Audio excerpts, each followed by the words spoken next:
The nucleus consists of protons and neutrons. Think about that for a second and imagine a place where there are a bunch of positive charges all stuck together. You would think that the repulsive forces of the protons would cause the nucleus to fly apart. Since we know that this does not happen, there must be some other force that holds the nucleus together. We call this the strong nuclear force. There are a couple properties we need to know about the strong force in order to really understand it.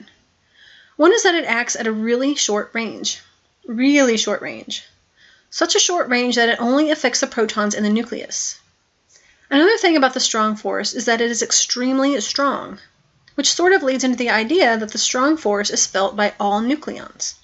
So not just protons, but neutrons as well.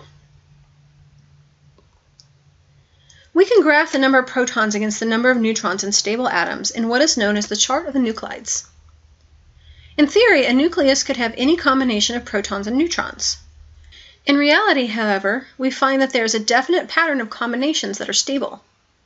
Early on, the pattern shows that if you add a proton, another neutron will make a nucleus stable. Neutrons, remember, have a neutral charge, so they do not contribute to the repulsive force of the protons. But since they feel the strong nuclear force, they are helping to keep the atom together. As we move up on the chart, we see that the number of neutrons becomes more than the number of protons in a given nucleus. Think about that. If we have more protons in the nucleus, there's more repulsive force. As a result, we need to space them out more, and that is exactly what the extra neutrons are doing. So there's an ideal balance between the number of protons and neutrons for each element. Now there are isotopes that do not have this ideal balance in the nucleus. These are the ones that are unstable. These unstable nuclei are the ones that undergo radioactive decay. Around 1900, it was accidentally discovered that pitchblende, an ore containing uranium, was emitting energy that could affect a photographic plate even through an envelope.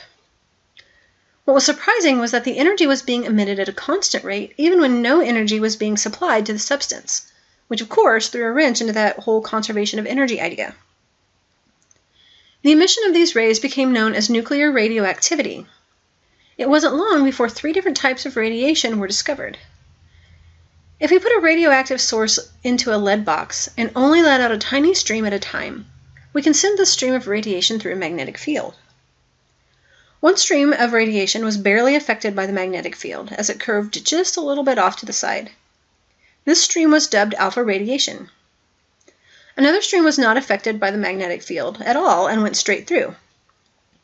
This is now referred to as gamma radiation. A third type was strongly affected and went spiraling off in the opposite direction of the alpha radiation and was given the designation of beta. Alpha radiation is actually made up of particles, and a piece of paper is all it takes to stop it. Beta radiation are also particles, but a little more dangerous to us humans. But if we are hiding behind an aluminum plate, we would not be exposed to it. Gamma radiation, however, can go through a few centimeters of lead and is much more dangerous to our tissues.